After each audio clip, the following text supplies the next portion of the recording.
So the Wednesday Night Wars are picking up not just with fans, but with wrestlers in WWE and AEW. We're going to talk about it next on the Squared Circle Psychobabble. My name is Michael Valenti. Joining me is Ralph Valenti for news, reviews, and conversations on all things pro wrestling. Subscribe, hit that bell for notifications. So Ralph, Sasha Banks, Chris Jericho, and MJF all commenting on this past week's ratings for AEW Dynamite and NXT, which of course, everybody knows here, NXT won the total viewership. AEW won the 18 to 49 demographic, but we got the quarter hour ratings broken down.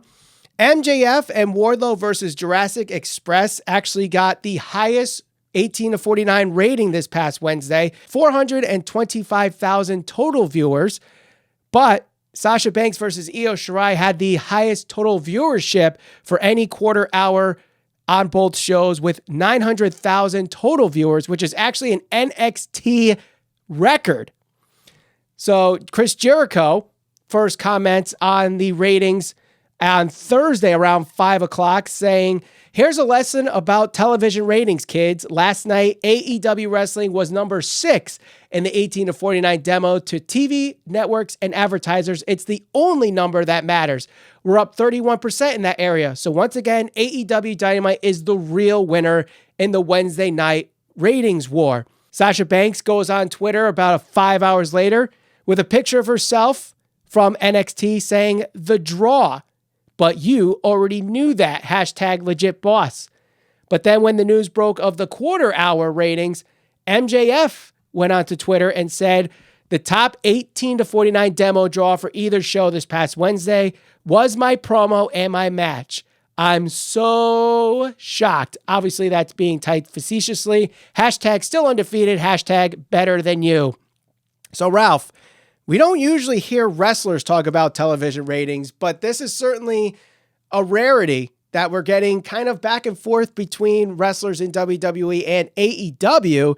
What do you make of all this? Well, I mean, I think one of the things that people talk about most is that this whole Wednesday Night War thing is a thing that's manufactured between the fans and people who work within the dirt sheets. So Yep. I think we're starting to actually see the two companies start to acknowledge that there is a little bit of a competition between the two companies, and there should be. I mean, they're both two successful wrestling companies to this point, and they're competing for, one group of the wrestling community. So they're all trying to get whichever amount of people or the most amount of people to watch their show on a Wednesday night. And not only that, but they're trying to get retention. So that 18 to 49, we know that's a key demographic because that's the largest. That's the one that the people want to market towards to ensure success for the company in the long term. If you're NXT, the concern obviously would be that it's that 50 plus. They're getting the viewership, but they're not necessarily winning that key demo that most people look to.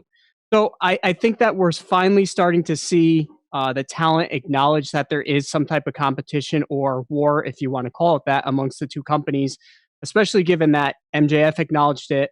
Jericho commented on it, as you pointed out, and there were little subtle things that were said mostly on Fyter Fest. If you want to talk about what Taz had to say about WWE being a sloppy shop and all of that type of stuff. So I think that even though it's mostly the fans and the people who write for the dirt sheets commenting on this, I think it's something where going forward from this past week, especially now that NXT has won back-to-back weeks in terms of viewership, you're going to start to see it a little bit more often. See, I kind of disagree with you on this, where I think Jericho, MJF, and Sasha already knew, like, the fans know about this Wednesday Night War and them kind of competing against each other. I actually think that they actually are playing to the crowd. I think this is all kind of like a work between themselves because Jericho and Sasha Banks, I believe, have a decent relationship from when Jericho was in WWE.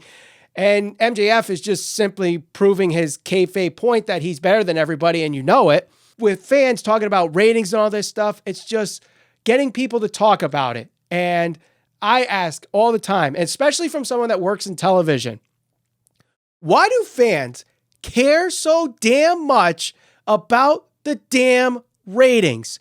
Why do you care so much? And yes, this kind of contradicts because we talk about it on this podcast every single Thursday when we review the shows. But if you like AEW, watch AEW. If you like NXT, watch NXT. You know, the ratings do not concern you as a wrestling fan. It's just for you to create some confirmation bias that one show is better than the other, when it's just simply an opinion. That's all it is. And with these television networks and advertisers, as Jericho pointed out, they're the only ones that care about these damn ratings, or they're the only ones that should care about these ratings. And when both NXT and AEW are in the top 5 non-news television cable shows for 18 to 49 demos, neither show's going anywhere. None of them are getting canceled. Let them counter-program each other, and let Sasha Banks comment on it.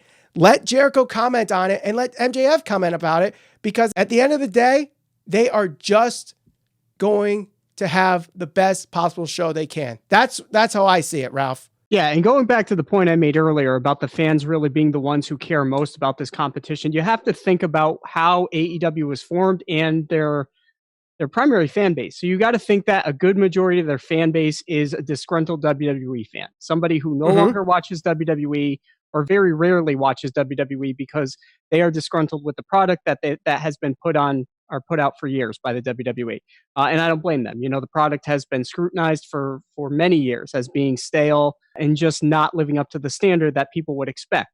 So I think a good majority of the fan base that watches AEW finds that confirmation bias, or finds that they get some type of excitement out of the fact that the WWE is consistently losing in terms of viewership and ratings and stuff like that on a week-to-week basis. So that's where that kind of comes from. There is a competition amongst the two companies, and that's not a bad thing from a professional standpoint. You want that competition so that way the product doesn't get stale and they push each other to put on the best show week in and week out. That's how the fans win in all of this. Now, what happens is the fans see that, they take the ratings or the viewership, not even understanding what they're talking about in most cases, and they go and they tweet it and they say, well, see, NXT was better because the rating was better. Or, yeah, but they only won the 50 plus and all the old people watch NXT. It shouldn't necessarily matter to the fans. It is important to the companies, and it should be, because there's marketing associated with this. There's advertising money that's going into this. You want to win key demographics. You want to make sure that the group that is paying attention to your programming is continuing to grow and not shrinking. So the companies look at that type of stuff, and it's important to them for all of those reasons. Fans, to them, it just seems like it's something for them to tweet out or talk about on social media so they can more or less have something to back the fact that, okay, well, AEW is better because they won in the ratings and viewership. Well, NXT won in this week. So that's kind of where that comes from. There is a natural competition amongst the two companies. Now, as far as the talent is concerned, I have no problem with them going out and tweeting certain things and putting certain things on social media, with the exception of a couple of things. But to say that there's not a competition between the two companies, I think we're all kind of kidding ourselves. They're on at the same time, and it's both professional wrestling companies. Yes, they could both exist, but if they're on at the same time and they're trying to attract pretty much all fans across the professional wrestling community, they're competing against each other for those fans. Right. And here's the thing about the ratings. And I went into a whole thing about how ratings work in television. First off, technology has changed so much in the television industry that ratings don't even really matter anymore when it comes to live television, because you have the DVR, you have streaming, you have apps that don't get really played into the television ratings themselves. So those that are new to the channel and have not seen that video, I'll link it in the description. I'll put a thumbnail at the end of the episode for you to watch how they're actually broken down and created. But we're talking literally 0.22 to 0.19 in the 18 to 49 demographic for NXT and AEW. You know what that is? That is 3% of a percent of the entire television watching population. That's it. Yep. You're talking literally like thousands of people choosing AEW over NXT. That's what we're talking about here. That's what this big war is all about. I mean, the ratings, they do play a part in how the shows work, because if some guy's drawing more or some women wrestlers are drawing more, obviously they want to put them on more. And speaking of the women wrestlers, All the quarter hours that featured women this week were the better quarter hours.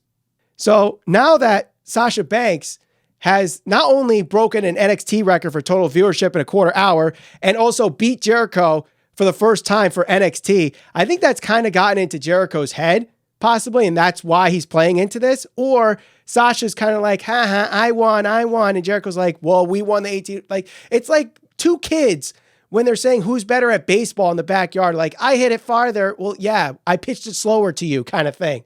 That's what it's becoming. It's just like childish banter. And it's not necessarily a bad thing. Let them go back and forth and let fans talk about it. But at the end of the day, us as wrestling fans should not care about ratings as much as people do.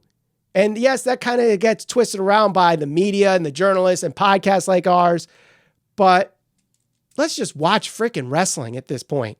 I agree with that. And you bring up Jericho, and I guess the last topic I guess we can touch on a little bit is the fact that we know over the course of the week, at some point there was a tweet that went out or a picture that came out by an NXT, I think a member of the NXT roster, who had tweeted out the outcome of the Adam Cole Keith Lee match, right? Right. It was on Instagram. It was on his Instagram story. Okay. And that was reported out by Chris Jericho's website, apparently. Right. Right. So these are the type of things that I guess you're going to start to see if these two companies are actually competing against each other. One of the things that will be interesting is I'm predicting that Jericho and Orange Cassidy is going to main event this Wednesday. Now that Moxley and Cage are out, yeah, exactly. I would say so. So that's the biggest storyline going into it. They could probably do the tag match. But I don't see that happening. I think Orange Cassidy and Jericho are going to close tonight because Jericho is supposedly their big guy, their cash cow. Right. That even though knowing that the outcome is more or less spoiled between Keith Lee and Adam Cole, I'm sure everybody can go and look up the outcome.